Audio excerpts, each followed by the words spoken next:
When we think of the samurai, we imagine warriors on horseback, swords flashing, banners waving in the wind. But behind the battlefield lay another world, the world of their families.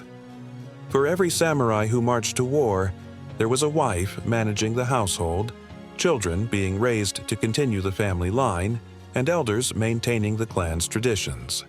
The family was the foundation of samurai society, and without it, the warrior class could not have endured for centuries. Marriage for samurai was rarely about romance. It was about alliances. Samurai families married to strengthen political ties, to secure land, or to form bonds between powerful clans. The union of two houses was as strategic as the placement of troops on a battlefield. A daimyo might marry his daughter to another lord to ensure peace or cooperation. Even lower-ranking samurai arranged marriages to build networks of support. Wives of samurai were expected to embody discipline and loyalty, just like their husbands. A samurai woman's role was complex. She managed the household, oversaw finances, and ensured that servants and retainers fulfilled their duties. She was not merely a passive partner. In many cases, she had to protect the home while her husband was away. Women of the samurai class were trained in the use of the naginata, a polearm with a curved blade to defend against intruders. Some even carried daggers known as keikan, small blades kept close for emergencies. A samurai wife was both guardian and manager, blending strength with duty. For children, life in a samurai household began with ritual and expectation. Sons were raised with the knowledge that they would one day serve a lord. From an early age, boys were taught not only martial skills, archery, swordsmanship, horsemanship, but also literacy and etiquette. They memorized poems, studied Confucian texts, and practiced calligraphy.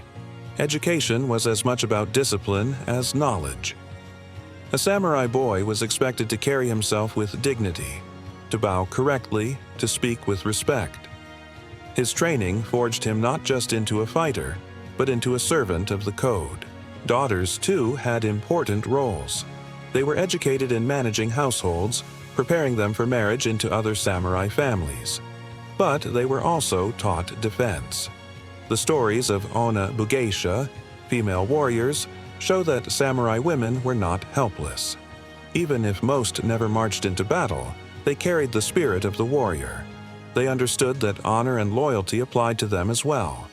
In times of siege or rebellion, they could stand alongside their husbands or sons in defense of their homes. The home itself was a reflection of samurai values. Simplicity, discipline, and symbolism filled every space. Samurai houses were built of wood and paper, with tatami mats and sliding doors. The walls might hold family crests, reminding everyone inside of their lineage. In the alcove, known as the tokonoma, scrolls of calligraphy or paintings were displayed, often carrying lessons of philosophy or religion. Every detail of the home reinforced the values of the class: restraint, honor, and respect for tradition. Discipline was not limited to training or ceremony. Samurai fathers raised their sons with severity, often showing little outward affection. Harshness was thought to build resilience. A child might be expected to endure cold, hunger, or discomfort without complaint. Stories tell of boys given wooden swords at the age of 5, practicing kata under the stern eyes of their elders. By adolescence, they were expected to show the self-control of adults. The goal was clear: to prepare them to face death with dignity. Yet within this severity, there was also pride. Samurai families held their lineages in great importance. A father's honor rested on his children, and the continuation of the family name was a sacred duty. Adoption was common when a family lacked heirs. Sons-in-law might be adopted into families to carry on the line. Even daughters could ensure continuity by marrying men who would take the family name. Legacy mattered as much as loyalty. For samurai women, loyalty often came at a high cost. If a husband died, a wife might be expected to follow him into death, either through seppuku or by cutting her hair and living as a nun. While not universal, this expectation shows how deeply the idea of sacrifice permeated samurai life. Women could be symbols of resilience, but also of tragic devotion. The daily rhythm of a samurai family reflected the balance of warrior and household. In the mornings, children studied while fathers drilled or attended their lords. Wives oversaw servants preparing meals of rice, fish, and vegetables. Evenings might bring poetry, music, or the recitation of Buddhist texts. Though the samurai were warriors, their homes often echoed with culture. Tea ceremonies, flower arranging, and poetry readings all found a place in their lives. These pursuits reminded them that discipline extended beyond the battlefield. Samurai children were constantly reminded of their place in society. They bowed to elders, respected servants, and learned that their lives were not their own, but belonged to the clan and the lord they served. The strictness of samurai parenting might seem harsh today, but it created generations of men and women who lived, and sometimes died, according to a code greater than themselves. Even in peace, samurai families lived under the shadow of potential conflict. Fathers might be called to battle, leaving wives and children behind. Sons might be pledged into service at a young age, sent away to live in castle towns or with other lords. Daughters might be married far from home, binding their families to distant allies. Life in the samurai class was never entirely private. It was woven into the greater fabric of politics and war. Behind every famous samurai stood a family that shaped him. The loyalty he showed to his lord was often mirrored by the loyalty he had learned at home. The courage he displayed on the battlefield was built in the discipline of childhood, and the honor that guided his actions was passed down through generations of parents, wives, and children who lived under the same code. The story of the samurai cannot be told through warriors alone. It must also be told through the families that gave them strength, purpose, and legacy. The family of a samurai was not only the center of his personal life, it was the foundation of his legacy. For the samurai, honor did not end with his own death. It stretched forward into the lives of his children and backward into the deeds of his ancestors. To dishonor the family name was to dishonor generations.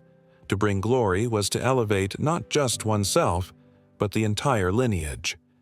Inheritance played a central role in samurai families. Land, stipends of rice, swords, and armor were passed down to heirs.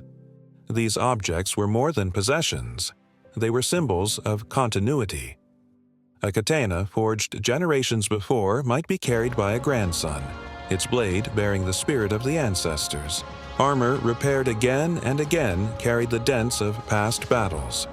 To receive such heirlooms was to receive a duty, to live up to the deeds of those who had carried them before.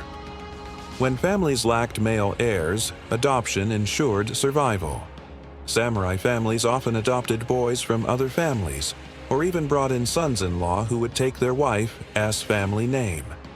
This practice preserved the line and kept estates intact. Family was not simply a matter of blood, but of continuity. In this way, the samurai class protected its structure for centuries. Women, too, played vital roles in legacy. Through marriage, they linked families together. Through education, they raised children to embody samurai values. Some women became legends in their own right, like Tomoe Gozen, remembered as both warrior and inspiration. Others lived quietly but no less importantly, preserving households through war, famine, and political upheaval. Their sacrifices were often unseen, but they formed the silent strength behind samurai power. Legacy was not always noble. Families carried shame as well as honor. If a samurai betrayed his lord, committed a crime, or failed in duty, his disgrace could stain his descendants for generations. Sons and daughters might suffer the consequences of actions they never committed. The fear of bringing dishonor to one's family was one of the strongest forces guiding samurai behavior. Seppuku, ritual suicide, was often chosen not just for personal redemption, but to preserve the family's name. By dying with honor, a samurai could protect his children's futures. Children grew up knowing the weight of this legacy. Boys were constantly reminded that they carried the reputation of their ancestors.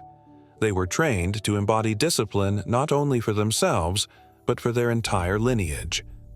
Girls were taught to uphold the dignity of their households, knowing that their marriages could raise or lower the standing of their family. Every decision carried echoes of the past and consequences for the future. The samurai clan itself was an extension of family.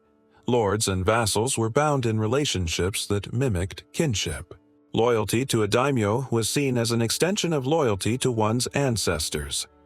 To betray one's lord was akin to betraying the family line.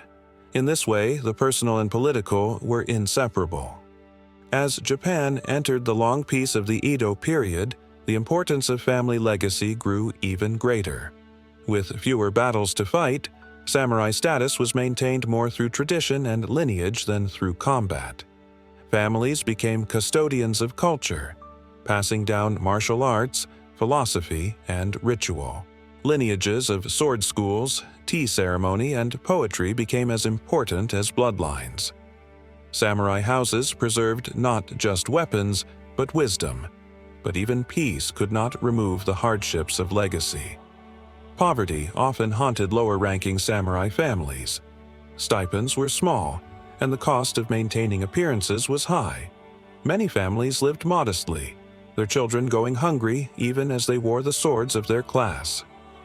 In these conditions, wives stretched resources, children learned frugality, and fathers balanced pride with despair.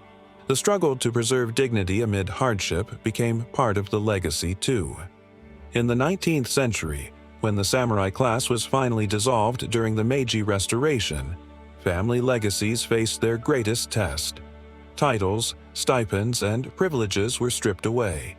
Many samurai families were left to find new lives as farmers, merchants, or officials in a rapidly changing Japan. Yet even then, their sense of legacy remained. Former samurai continued to tell the stories of their ancestors, to preserve heirlooms, and to teach their children the old values. The samurai spirit survived not in castles or battlefields, but in family traditions. The legacy of samurai families continues today. Descendants of samurai still carry their family crests, swords, and documents.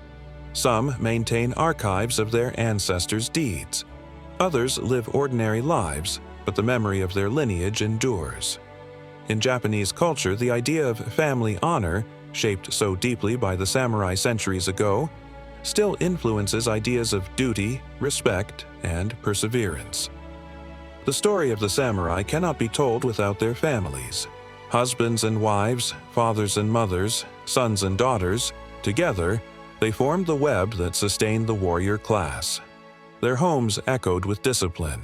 Their children carried the burden of honor, and their legacies stretched across generations.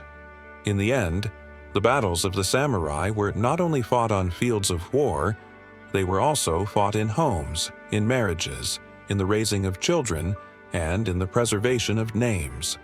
The family was the battlefield of continuity, and through it, the samurai ensured that their spirit would never die.